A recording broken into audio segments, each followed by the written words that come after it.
Doctor عابد سیال بھی آ گئے اور بڑے سوالات یہ بھی اٹھاتے ہیں. تو ہم فکشن کی تخلیق، تفہیم اور تنقید تینوں میں ہمارے ہاں بہت سارے مسائل ہیں.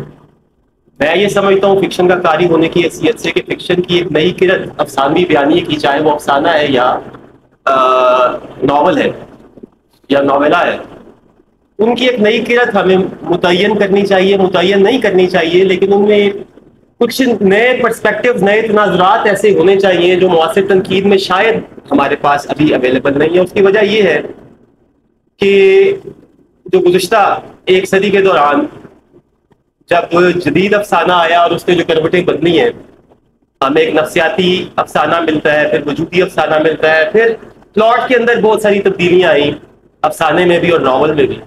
تو وہ جو تبدیلیاں ہیں، بات تو بڑی اچھی ہے کہ روز کوئی نہ کوئی نیا تجربہ افسانے کی کہانی کا کوئی نہ کوئی ہمیں نظر آتا ہے عالمی ادب کے ساتھ مل کے. تو ہمارا اردو افسانے نے بھی بڑی تیزی سے، بڑی جلدی سے وہ جو گلوبل افسانہ ہے، عالمی افسانہ ہے، اس کے ساتھ اس نے اپنی رفتار ملائی اور 21ویں صدی تک آتے آتے، کیونکہ پرانی باتیں وہی درسی تدریسی ہیں وہ کرتے رہتے ہیں، تو میں کوشش کرتا ہوں کہ ہم آج کی بات کریں. تو آج کا افسانہ جو ہے اور آج کا ناول بھی ایک لکھنے میں ہمارے پاس 21ویں صدی میں ایک ناولز کا بھی ایک ڈھیر لگا. تو یہ بڑی خوشائن بات ہے کہ ادب کو، افسانہ فکشن جو ہے وہ بنیادی طور پہ زندگی کو اس طرح سے اثر نو تخلیق کرنے کا عمل ہے کہ وہ جو معنی ہمارے ہاں روزمرہ کی زندگی میں معمول میں جو لاسٹ ہو جاتا ہے، جس تک ہماری رسائی نہیں ہوتی، تو تخلیق کار فکشن کے ذریعے وہ خاص پہلو یا وہ خاص تہ زندگی کی کھود کے باہر لاتا ہے، جس میں سے معنی کی یافت ہوتی ہے، یعنی زندگی کو معنی خیز بنانے کا عمل ہے فکشن تخلیق کرنے. تو یہ جو ہمارے پاس اس وقت فکشن کے جتنے بھی اصناف، جتنے بھی جانراز موجود ہیں، کہانی، مختصر افسانہ، مائکرو بھی اور ناول بھی، تو اس میں یہ جو پچھلی صدی کے دوران بہت سارے تجربات ہوئے، نفسیاتی بھی، پلاٹ کا بھی، کردار کا بھی، فوکلائزیشن بھی، پلاٹ کے بغیر بھی بے چہرہ لوگوں کی کہانیاں بھی ہیں، کرداروں کے بغیر بھی کہانیاں ہیں. تو یہ اتنا تیز ہو رہا ہے کہ میں سمجھتا ہوں کہ ہمارے ہاں اس کے ساتھ ساتھ تنقیدی ٹولز بھی ایوالو ہوئے، لیکن وہ تنقیدی ٹولز کوئی بجا طور پہ کوئی قابل تشفی کام کر نہیں رہے فکشن کی تخلیق کے لیے. وجہ یہ ہے کہ ہمارے ہاں جو نقاد ہیں زیادہ تر وہ فکشن کے اندر سے روشنی نہیں لے رہے یہ دیکھنے کے لیے کہ تخلیق، تنقید کس کو کس طرف جانا چاہیے، یا فکشن کا ایک ادب پارے کا افسانوی بیانیے کو کس طرح سے اپروچ کرنا چاہیے، بلکہ یہ وائسی ورثہ ہو رہا ہے. ایسا کوئی مسئلہ نہیں ہے، یہ بھی ہوتا ہے، یہ دادر وے راؤنڈ اور اس طرح سے چیزیں چلتی رہتی ہیں. بعض اوقات تخلیق جو ہے وہ تنقید کو رستہ دکھاتی ہے اور کبھی کبھی تنقید بھی رہنمائی کرتی ہے، لیکن وہ ایک سٹیج تک، ایک سطح تک کرتی ہے. اس کے آگے میرا یہ ماننا ہے کہ تخلیقی ادب پیشوا فتادہ ہوتا ہے، تخلیقی ادب ہی آگے بڑھ رہا ہوتا ہے. ہمیشہ بڑے تخلیقی ادب کے نتیجے میں بعد ازاں بڑی تنقید وجود میں آتی ہے.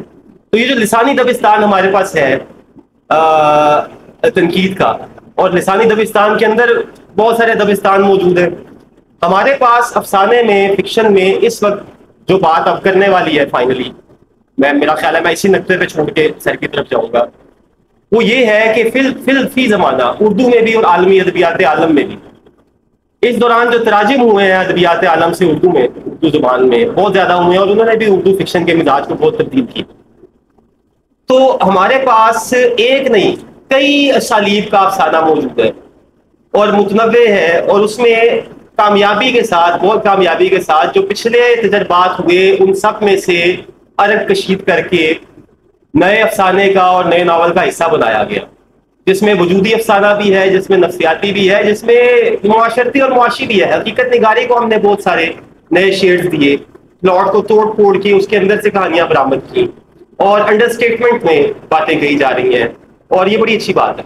تو کیا یہ ہمارے پاس جو دبستان پہلے سے موجود تھے وہ تو اس کے اہل نہیں کہ اتنے زیادہ متنوع اسالیب کے حامل کہانی کو، اور ایک ہی افسانے کے اندر بعض اوقات افسانہ نگار یا ناول نگار جو آغاز اپنا کرتا ہے وہ روایتی بیانیے سے کرتا ہے، لیکن بعض ازاں اس کے اندر تاریخ بھی آ جاتی ہے، اس کے اندر نفسیات بھی آ جاتی ہے، اس کے اندر ایگزسٹینشل یا وجودی مسائل بھی آ جاتے ہیں. تو ایک طرح سے یہ جو افسانہ ہے آج کا افسانوی ادب میں مجموعی حیثیت میں، جس میں ناول بھی ہے، وہ اس نے اپنے آپ کے اندر نہ صرف ان تمام پہلے سے موجود افسانوی اسالیب کو اپنے اندر انجذاب کیا اس کا، بلکہ اس کے ساتھ ساتھ اس نے جو دیگر علوم ہیں، آپ میلان کنڈیرا کو دیکھیے عالمی سطح پہ، یا مارکیز کو دیکھتے ہیں، یا اور دیگر جو یوسا پہ آپ نے لکھا، جو یوسا کہانی کا معاملہ جو آپ کا مضمون ہے، تو یہ وہ لوگ تھے جنہوں نے کوئی چیز نہیں چھوڑی، فلسفہ، تاریخ، سماجیات اور دیگر علوم بھی انہوں نے، موسیقی تک میلان کنڈیرا نے جو پولیفونک کا اسلوب کا خیال تھا وہ آرکیسٹرا سے آیا، بیسیکلی وہ میوزیشین تھا. تو جیسے آرکیسٹرا میں ایک سمفنی بج رہی ہوتی ہے اور اپنے اپنے وقت پہ فلوٹ آتا ہے اور وائلن آتا ہے اور پیانو آئے گا اور گٹار آئے گا اور اسٹرنگ آئے گا، تو پولیفونی اس طرح سے بیانیے کا اسٹرکچر دیتا ہے. پولیفونی ٹرم میوزک کی کہ موسیقی کی طرح ایک آرکیسٹرا کی طرح ترتیب دیا ہوا ہے پورے ناول کو، جس میں باری باری اپنے اپنے جگہ پہ وہ پیس آ رہا ہے، لیکن وہ مل کے ایک کلیت کی شکل دھار رہے ہیں. اور یہ کلیت بظاہر ظاہر ہے اگر اس میں اثر آفرینی نہیں ہے، اگر اس میں اپنے متن سے اپنے موضوع کے ساتھ اپنے موضوع کو سپر امپوز کر کے ہائٹن کر کے دکھانے کی نہیں ہے طاقت، تو پھر یہ ایک سوائے بجائے اس کے ایک فنکارانہ ایک ایکسرسائز کی اور کچھ نہیں ہے، لیکن یہ کام ہو رہا ہے.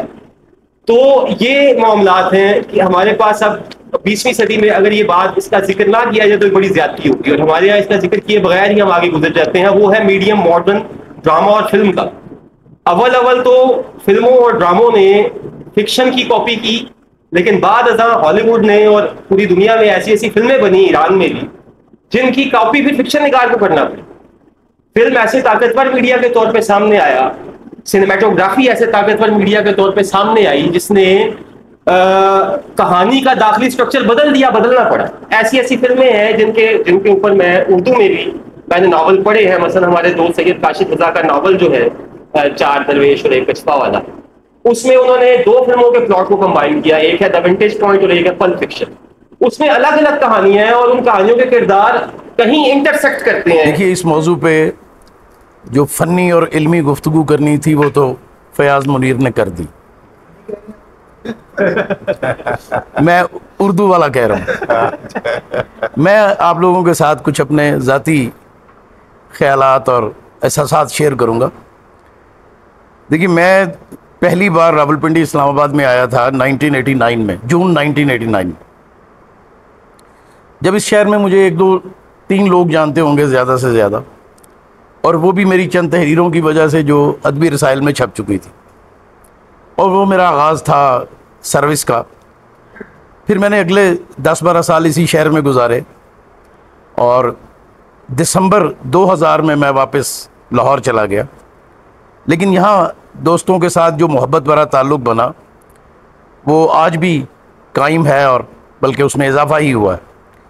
ہاں یہ بات ضرور ہے کہ اس وقت میں جن دوستوں کے ساتھ بیٹھتا تھا ان میں سے اب کافی دوست، بزرگ دوست کہہ لیجئے، اس دنیا میں نہیں رہے. رشید امجد اور یوسف حسن خاص طور پہ سینئر لوگوں میں تھے. منشا یاد صاحب جن کے ساتھ میرا بہت وقت گزرا، اور جلیل علی صاحب، نوازش علی صاحب موجود ہیں، اللہ انہیں لمبی زندگی عطا فرمائے. یہ جو ہے دعا میں جگیر عمران کے لیے بھی کروں گا کہ یہ میرے بے تکلف دوستوں میں شامل ہے. میں بنیادی طور پہ نا مجلسی آدمی ہوں، دوستوں میں بیٹھنا گپ لگانا مجھے اچھا لگتا.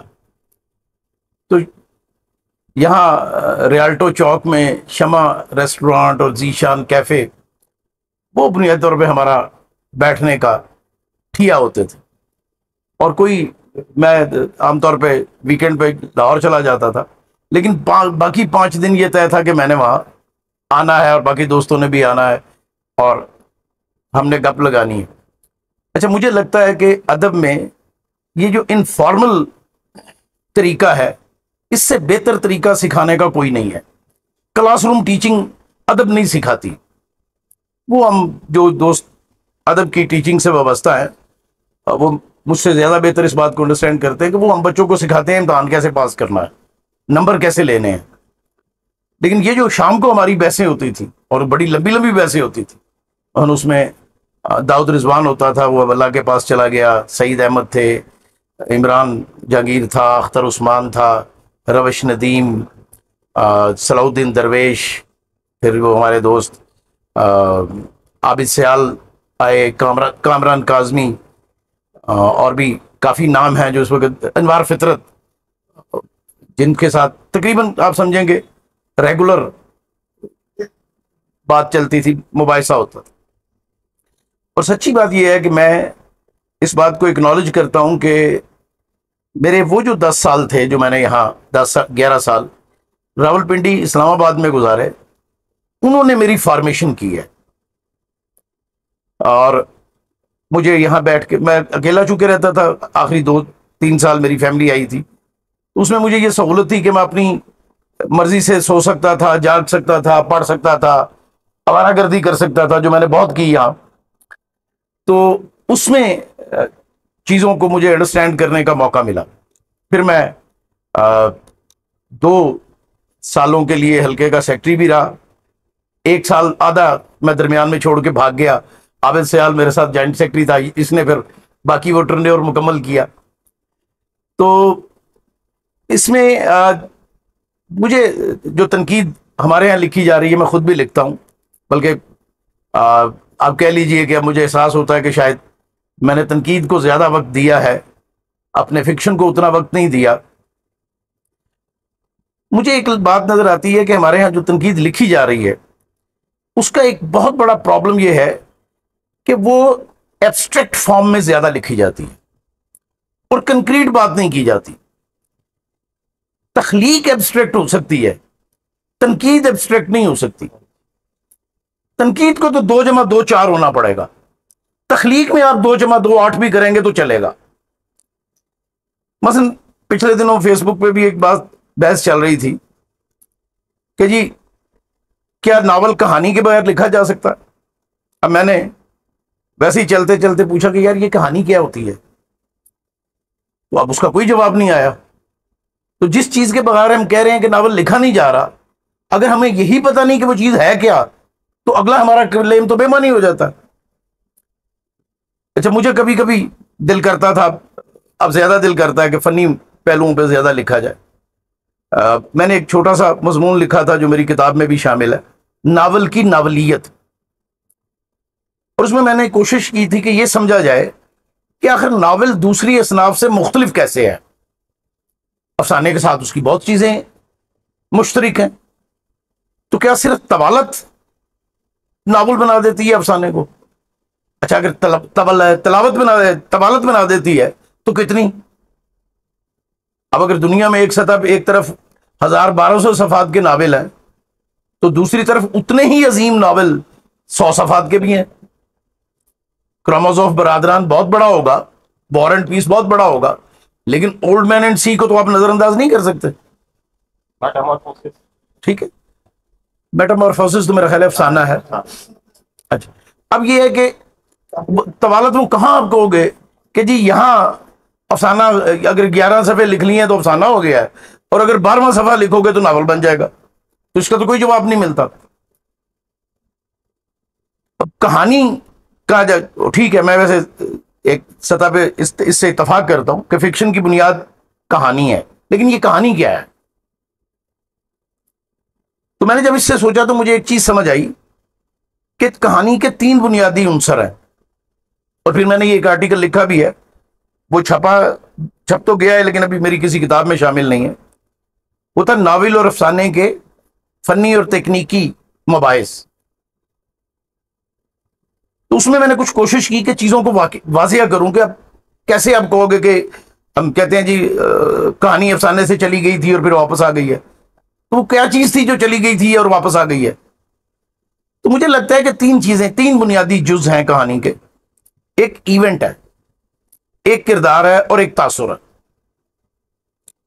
یہ تینوں چیزیں افسانوں میں موجود ہوتی ہیں، پرپورشن ڈیفرنٹ ہو سکتا ہے.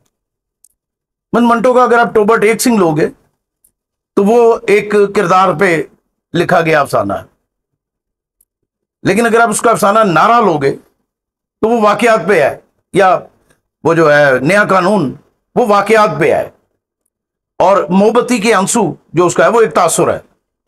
اور تینوں مجھے بہت پسند افسانے ہیں. تو موم بتی کے جو آنسو ہے اس میں تو کوئی واقعہ نہیں ہے، کوئی کردار بھی نہیں ہے، کوئی راوی ہے جو بیان کرتا چلا جا رہا ہے. تو مجھے لگتا ہے کہ یہ 3 چیزیں ہیں جو کہانی کی بنیاد ہے. اچھا، اس میں ایک بڑا اچھا مضمون شمس الرحمان فاروقی نے لکھا تھا، اور وہ یہ تھا کہ اردو افسانے میں کردار اور بیانیے کی کشمکش. یہ غالباً لیٹ 80s میں فنون میں چھپا تھا. اور شمس الرحمان فاروقی کا خیال یہ ہے، اور میں کافی اس سے اتفاق کرتا ہوں، کہ یہ جو ہماری داستانیں ہیں، پرانے قصے حکایات ہیں، اس میں واقعات ہیں، کردار نگاری نہیں ہے. یعنی داستان کو کبھی کردار کے باطن میں جھانکنے کی کوشش نہیں کرتا. اگر آپ غور سے پڑھو تو شہزادہ جو ہے اس کے تقریباً ایک جیسے ہی خوبیاں ہر جگہ موجود ہیں، ٹائپ ہے. اور جو ایک بزرگ ملتے ہیں رستے میں جو مشکل آسان کرتے ہیں، وہ بھی ایک ہی ہے. ولن کے کردار بھی ایک ہی طرح کے ہیں. تو اصل چیز جو بنتی ہے وہ واقعات سے بنتی ہے. اور فاروقی صاحب کا خیال تھا کہ یہ نیا جو ماڈرن فکشن جسے ہم کہتے ہیں، جو یورپ میں 19ویں صدی کے نصف آخر سے لکھنا شروع ہوا، اور ہمارے یہاں آپ کہہ لیں کہ 20ویں صدی میں جس کو اردو میں رواج ملنا شروع ہوا، اس میں پہلی بار کردار کو بنیاد بنایا گیا. مادام بواری کردار پہ لکھا ہوا افسانہ ہے، اینا کرینینا کردار پہ لکھا ہوا ناول ہے. تو ان کا خیال یہ تھا کہ یہ اس نے جو فکشن کا اصل ٹیسٹ ہے اس کو مجروح کیا ہے. میری ذاتی رائے میں ایسا نہیں ہے. یہ اس وقت آتا ہے جب ہم کسی چیز کے کلاسیکل معنوں کو ایکسیپٹ کر لیتے ہیں اور ہم کہتے ہیں کہ یار اس کے بعد تو ہے وہ باقی سارے زوال ہی زوال ہے. تو بات یہ ہے کہ تبدیلی آتی ہے. مجھے نہیں لگتا کہ اگر آپ 1930 تک کے افسانوں کو پڑھیں جو 20 25 30 سال کے ہیں، تو اس میں کوئی بہت اچھا آپ کو تاثریت کا افسانہ ملے، جیسا کہ بعد میں کرشن چندر اور منٹو کے افسانوں میں آپ کو ملتا ہے. تو یہ چیز چلتی ہے. اب یہ کہ تنقید ہماری جو ہے اس میں یہ زیادہ مفروضوں پہ چل رہی ہے، اور مفروضے جو ہیں وہ ہم بناتے ہیں کسی مغربی تحریر کو پڑھ کے. اچھا، میں ہمیشہ تو نہیں کہنا چاہیے، ہو سکتا ہے میرے خیالات میں بھی کافی تبدیلی آئی ہو جو مجھے محسوس نہ ہوئی ہو، لیکن میرا نقطہ نظر یہ ہے کہ ادب جس کلچر میں پیدا ہوتا ہے اس کے تنقیدی نظریات بھی اسی کلچر میں پیدا ہوتے ہیں. مثلا آپ اردو غزل کو کسی مغربی نقاد کے فریم ورک میں نہیں سمجھ سکتے، اور اگر آپ سمجھنے کی کوشش کریں گے تو آپ گمراہ ہو جائیں گے. جیسے کلیم الدین احمد ہوا، اور اس نے ساری اردو غزل کو نیم وحشیانہ صنف قرار دے دیا کیونکہ اس میں کنٹینیوٹی آف تھاٹ نہیں ہے. اب بھائی اگر آپ نے کنٹینیوٹی آف تھاٹ لینی ہے، دیکھنی ہے، تو آپ مثلا نہیں پڑھیے، آپ مرثیہ پڑھیے، آپ قصیدہ دیکھیے. آپ اس چیز کا تقاضا ہی کیوں اس صنف سے کر رہے ہیں جس کے لیے وہ بنی نہیں ہے؟ تو جو کلچر جو ہے، جس کلچر میں جو صنف پیدا ہوتی ہے اسی میں اس کے تنقیدی پیرامیٹرز پیدا ہوتے ہیں. اچھا، اب یہ بحث انتظار صاحب کے ساتھ اردو افسانے میں آئی تھی کہ کیا واقعی ہم نے اردو افسانہ مغرب سے لیا ہے، یا ہماری جو مشرقی روایات ہے، الف لیلہ کے قصے ہیں، جاتک کہانیاں ہیں، بطال پچیسی کی کہانیاں ہیں اور حکایات ہیں، کیا یہ ان کے ساتھ کوئی ہمارے افسانے کا کوئی لنک بنتا ہے کہ نہیں بنتا؟ اور میرا جو تاثر ہے وہ یہ ہے کہ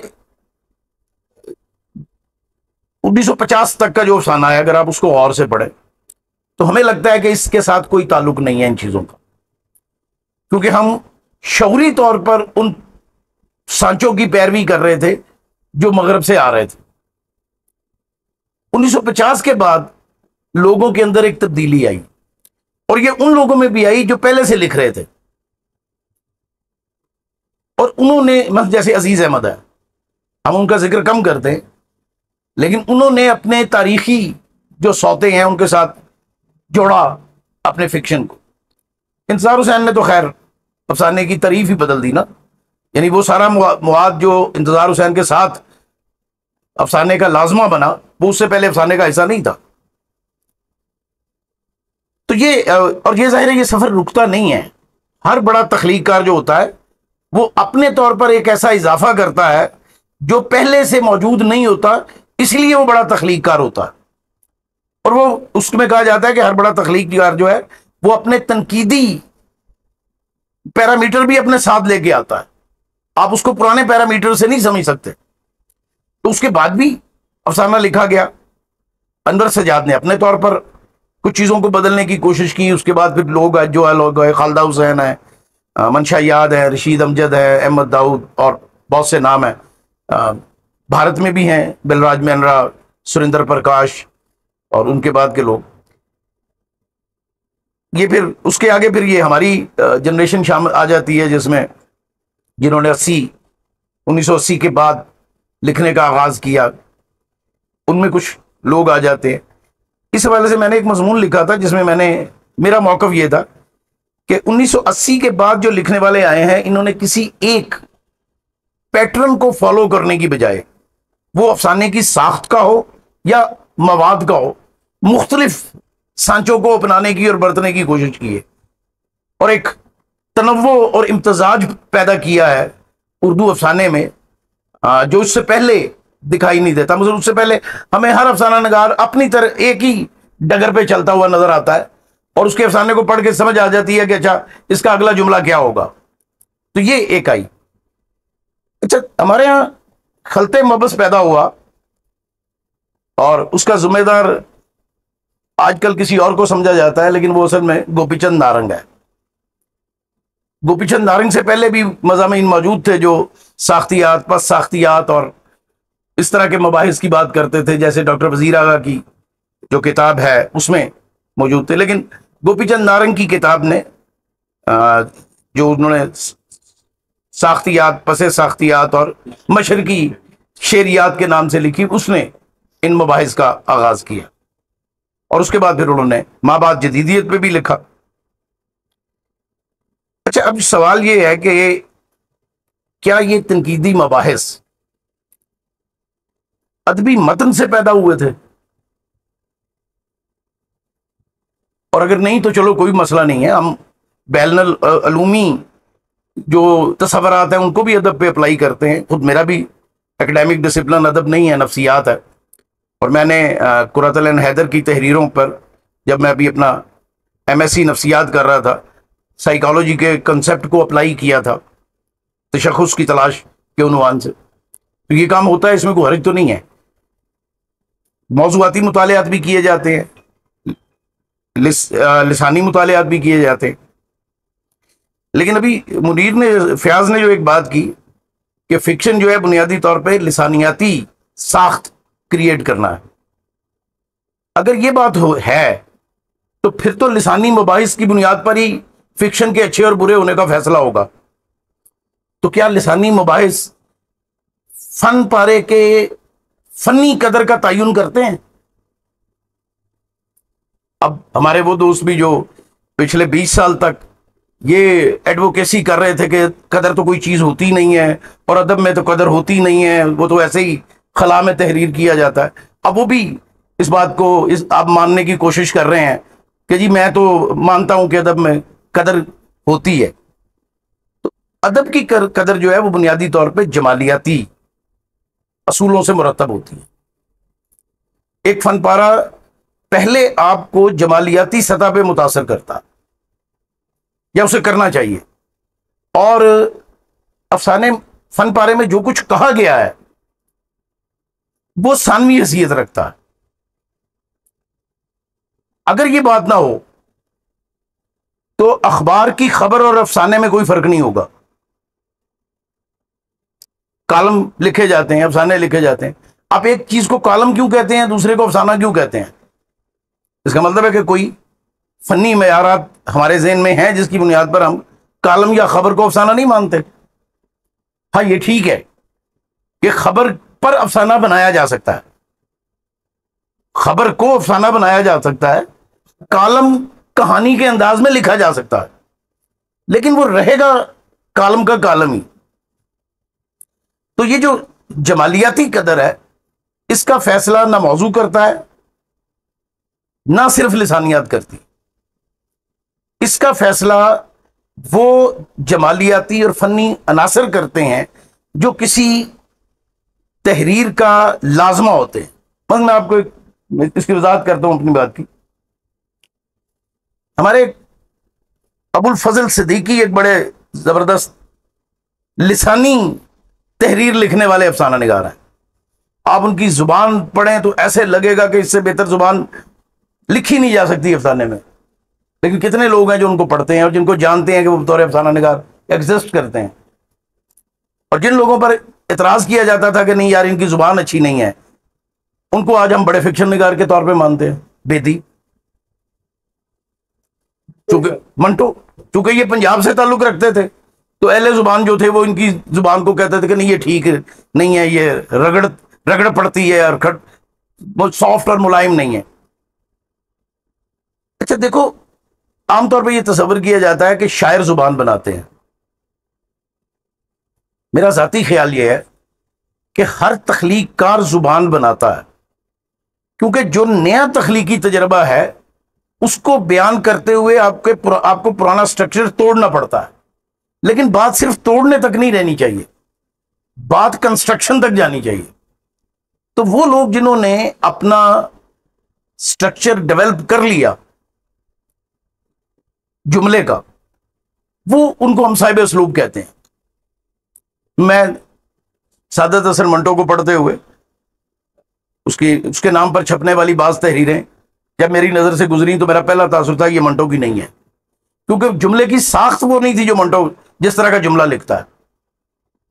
اچھا یہ چیز آپ کے نا ادب کی سٹڈی سے آپ کے اندر بنتی ہے، ذوقی سطح پہ بنتی ہے. اس کا کوئی مروجہ پیمانہ بنایا بھی جا سکتا ہے لیکن وہ ٹوٹ جائے گا. تو یہ جو ذوقی سطح جو ہے اس کے اوپر ہم تنقید کا سٹرکچر کھڑا کرتے ہیں.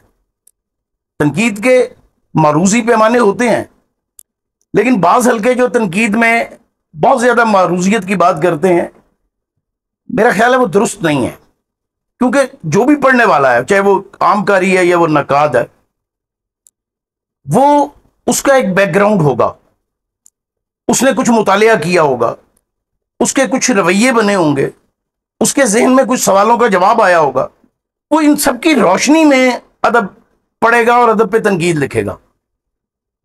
اچھا وہی پھر مجھے کلیم الدین احمد یاد آتے ہیں، بڑے اچھے بزرگ تھے بیچارے.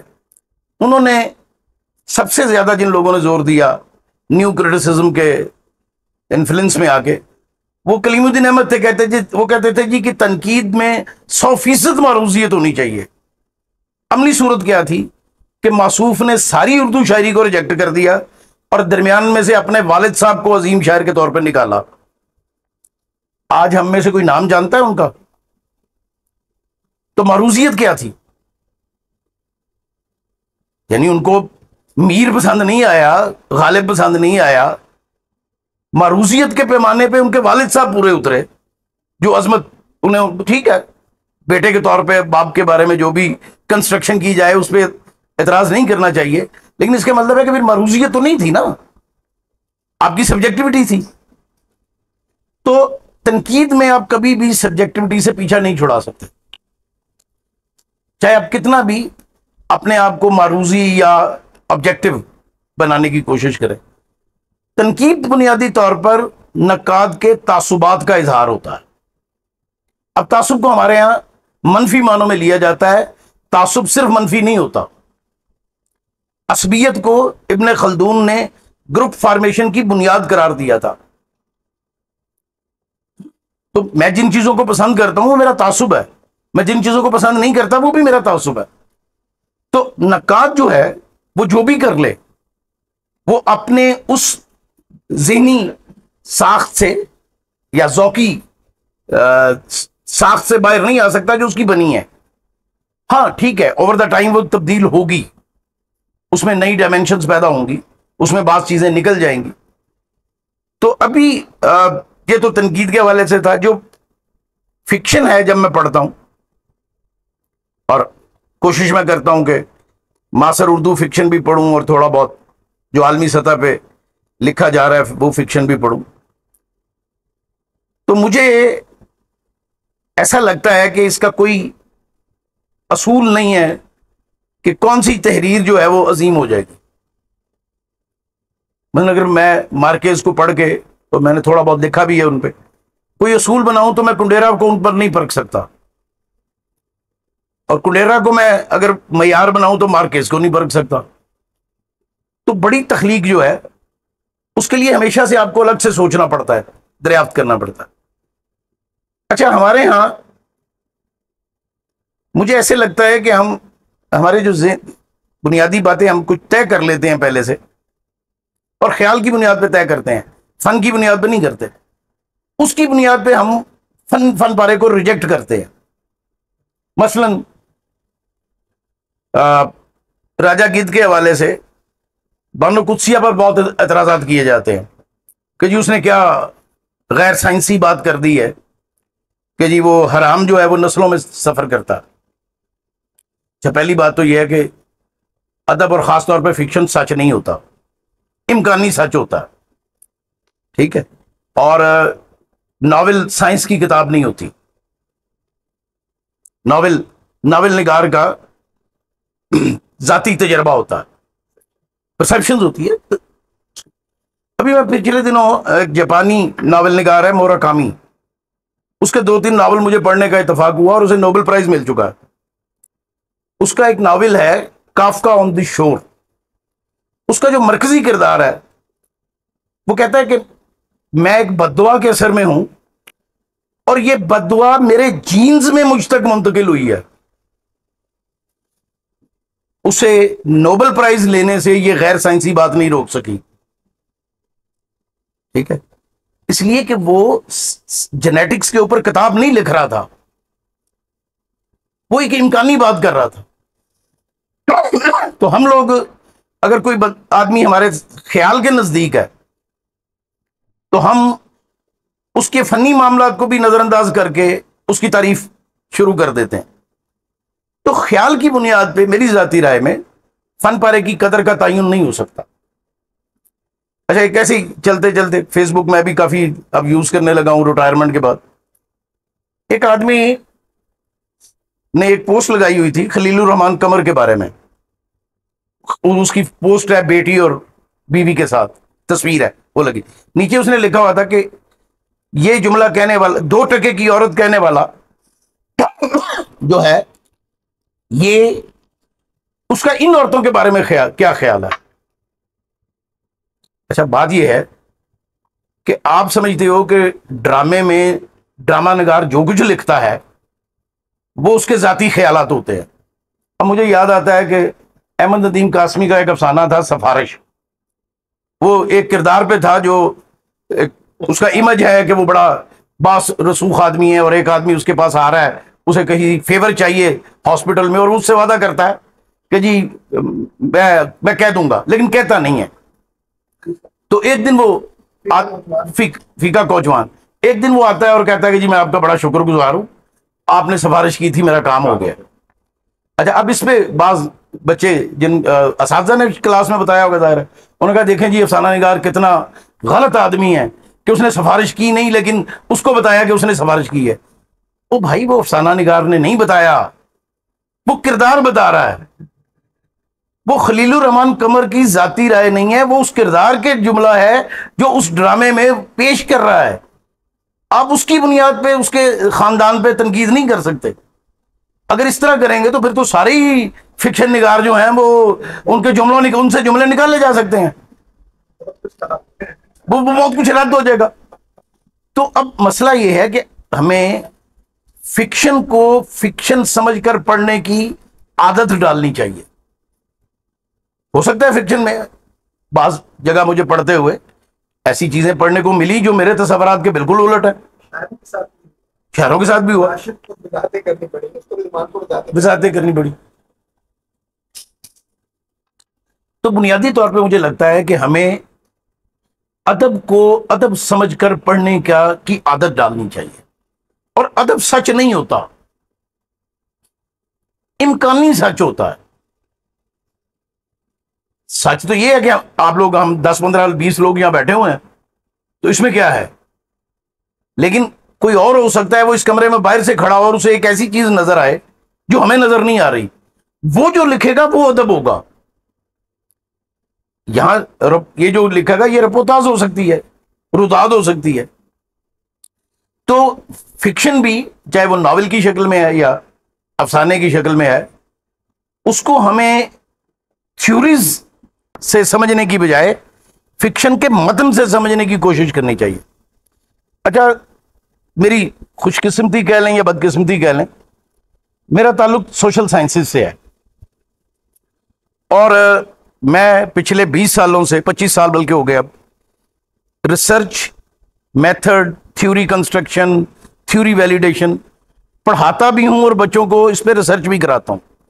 اب اردو میں جو تھیوری پہ تحریریں پڑھتا ہوں مجھے اس پہ ہنسی بھی آتی ہے اور عبرت پکڑنے کو بھی دل کرتا کہ بنیادی بات سمجھتے ہی نہیں ہے کہ تھیوری ہوتی کیا ہے. کیا وجہ ہے کہ ہمارے اکثر اردو لکھنے والوں کا سوشل جو سائنسز ہیں ان کا بیک گراؤنڈ نہیں ہے, فلسفے کا بیک گراؤنڈ نہیں ہے. انہوں نے کہیں کوئی ایک تحریر کسی مغربی رائٹر کی پڑھ لی ہے اور جتنا اس کو سمجھا ہے اس کی بنیاد پہ لکھ دی ہے. بھائی بڑی سمپل بات ہے, theory is a set of assumptions جو کسی فینومینا کو ایکسپلین کرنے کی کوشش کرتی ہے. سادہ سی بات میں آپ کو بتا رہا ہوں. اور اگر اس سیٹ آف assumption کو آپ چیلنج کر دیں اور ایک بھی ایویڈنس اگر اس کے خلاف آ جائے ایکسپلینیشن کے, تو وہ ایکسپلینیشن رد ہو جاتی ہے.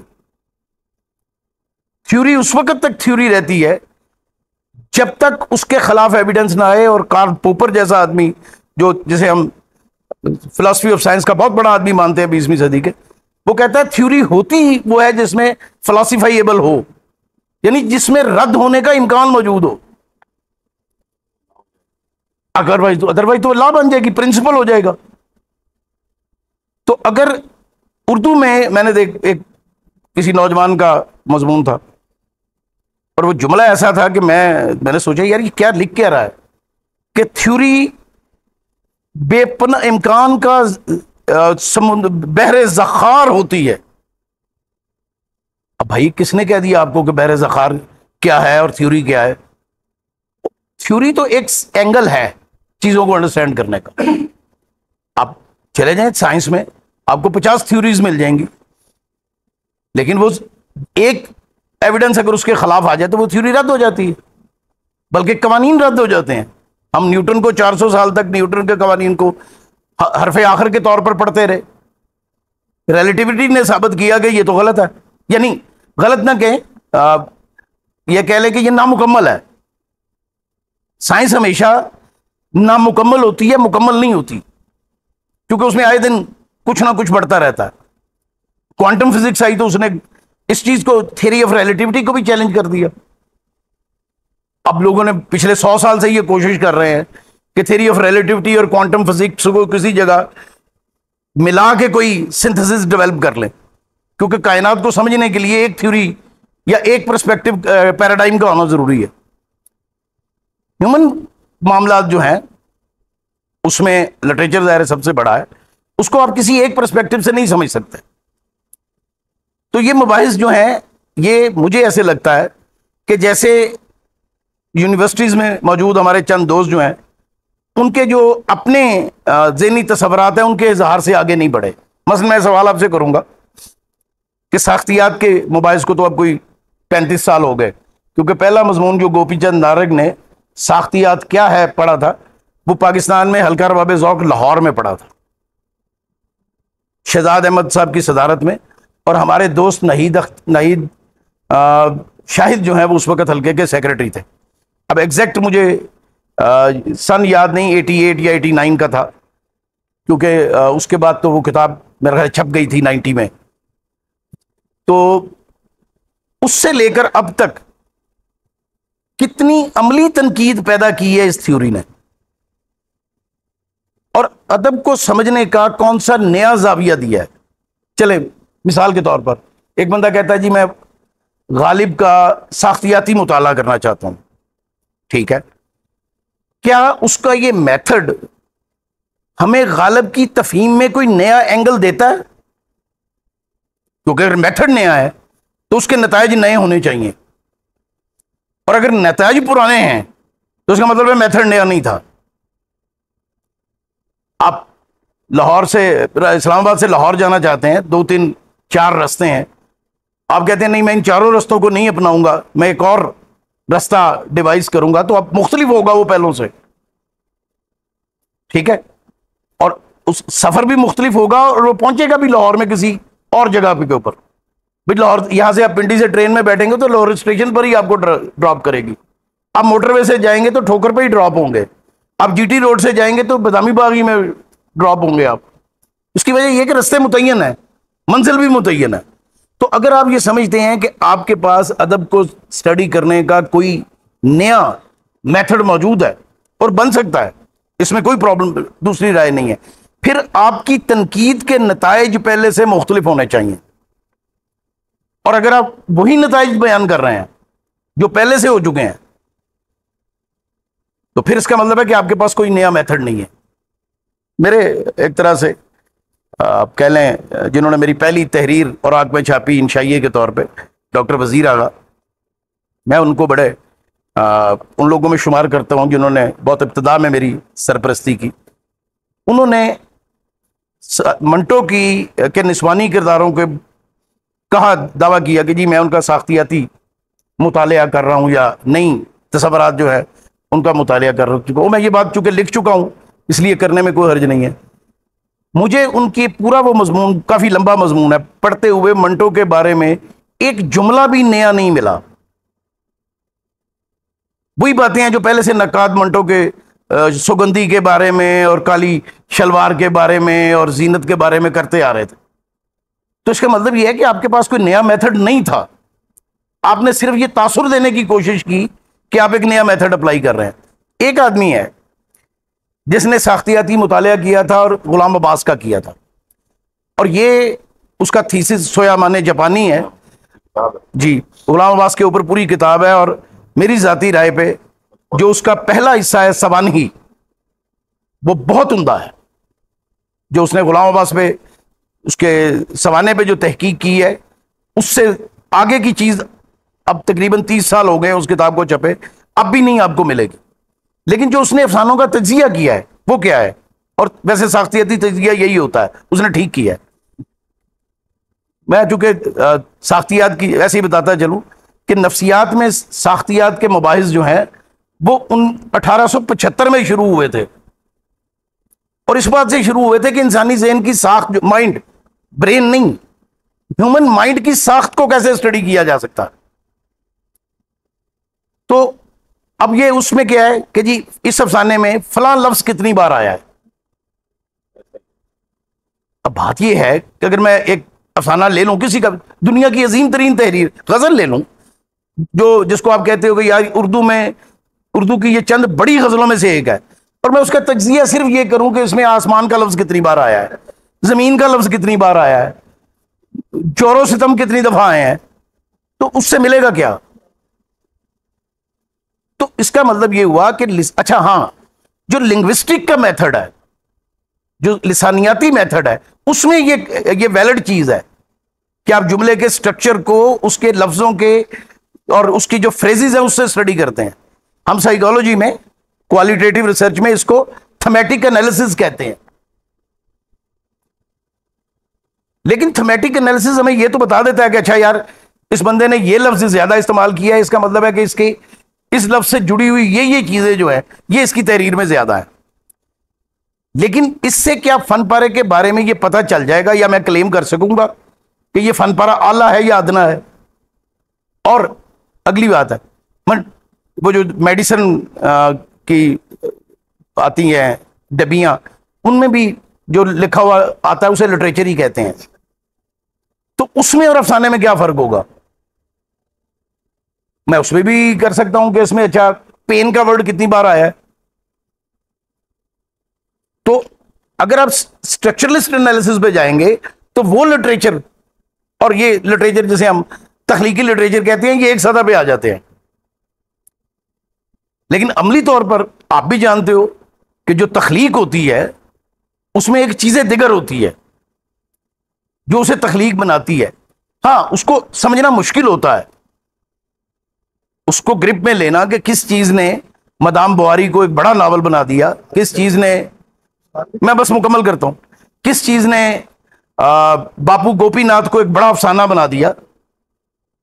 تو اس کو گرفت میں لینا اگرچہ مشکل ہوتا ہے, لیکن یہی اسی بات کو گرفت میں لینا ادبی تنقید کا کام ہے. ادبی نقاد وہ ہے جو فن پارے کی قدر کے تعین میں معاونت کرے. اچھا یہ ضروری نہیں ہے کہ اس کے نتائج درست ہوں. میں ہو سکتا ہے کسی پہ لکھوں اور میں جس طرح اس کی تعین کا قدر کرنا چاہوں, قدر کا تعین کرنا چاہوں, وہ مجھ سے نہ ہو سکے اور کوئی دوسرا آدمی مجھ سے بہتر انداز میں اس کو کر دے. لیکن کام یہی ہے جو ادبی تنقید کو کرنا. یہ ہم تیسرا دن ہے لگ بھگ کہ ہم یہی باتیں کر رہے ہیں اور سن رہے ہیں اور علماء کو بلا کے کر رہے ہیں. کل ہم پرسوں بھی ناصر عباس نیئر جو ہے وہ بھی تنقید پہ بات کر رہے تھے اور کل بھی انہوں نے گفتگو کی. آج ہمارے پاس امجد طفیل آ گئے اور ملک صاحب گفتگو کر رہے ہیں اور ہم اس بات پہ تو لگ بھگ سارے ہی متفق تھے کہ جو پچھلے 30 سال کو گزرے ہیں اس میں ناقد جو ہے وہ پسپا ہوا ہے اور وہ ہمیں نظر نہیں آتا, بلکہ وہ کسی نے جملہ جو اس کو ریپیٹ بھی کیا وہ گد والا کہ گد اور ناقد دونوں غائب ہو گئے.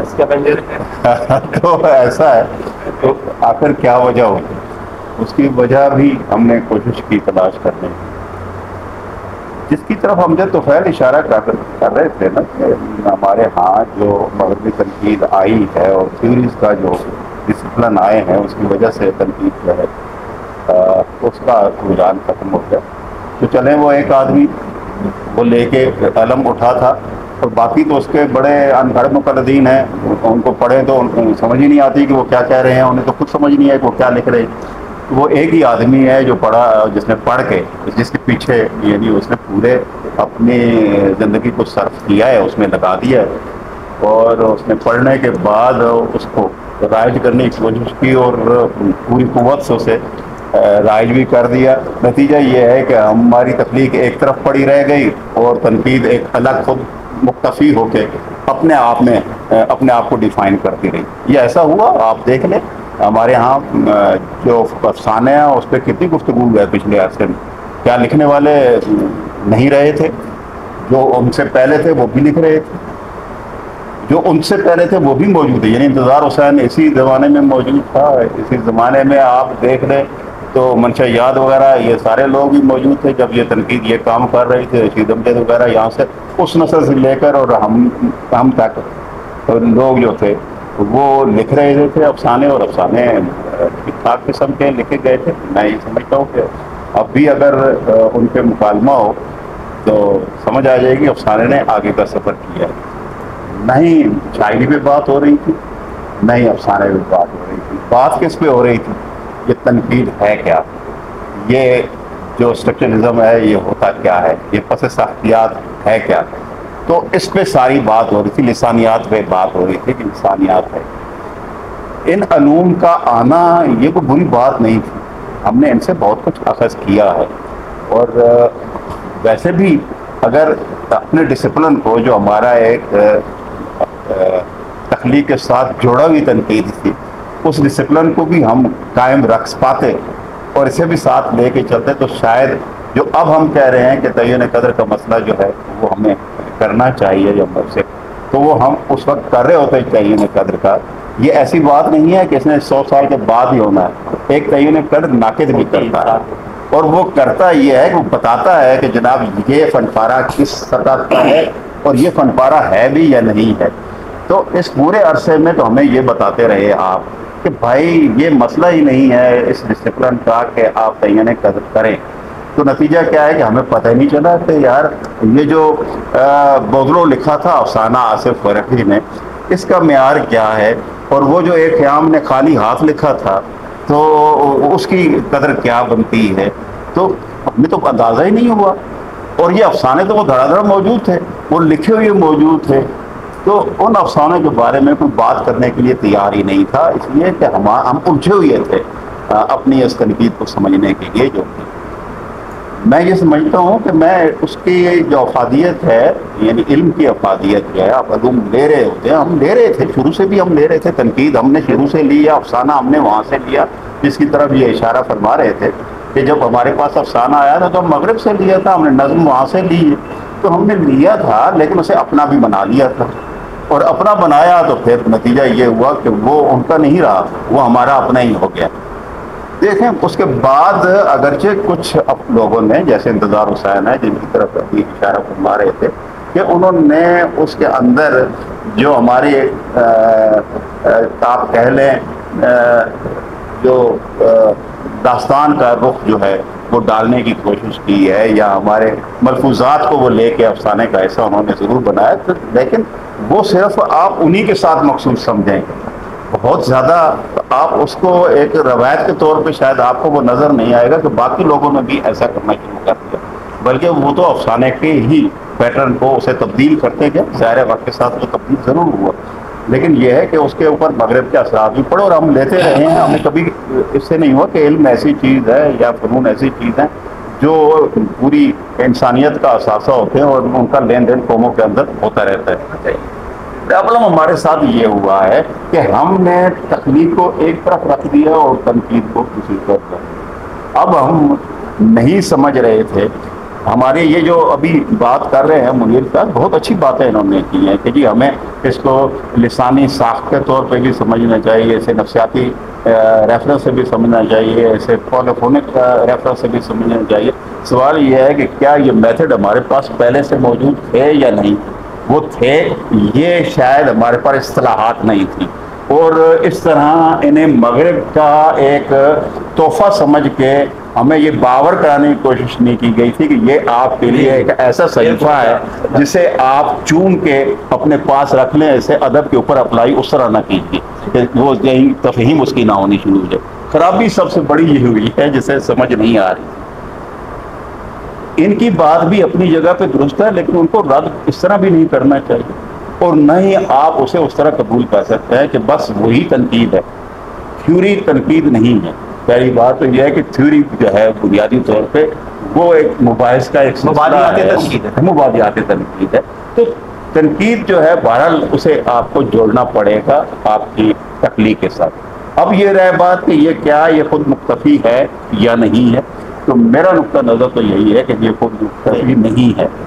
اب آپ یہ ہو سکتا ہے کہ کچھ معاملات میں یہ آپ کو آپ کی جا کے آپ رہنمائی کرنے لگے ہے کسی نہ کسی ایشو پہ، لیکن اس کی بیس پہ، اس کی بنیاد میں وہ تخلیقی عمل ہوتا ہے جو اس علاقے میں یا اس صنف کے حوالے سے لوگوں کے ہاں مروج ہوتا ہے، ان کو دیکھا ہوتا ہے، اس بنیاد پہ وہ کوئی نہ کوئی سجیسٹ کر رہا ہوتا ہے آگے جا کے۔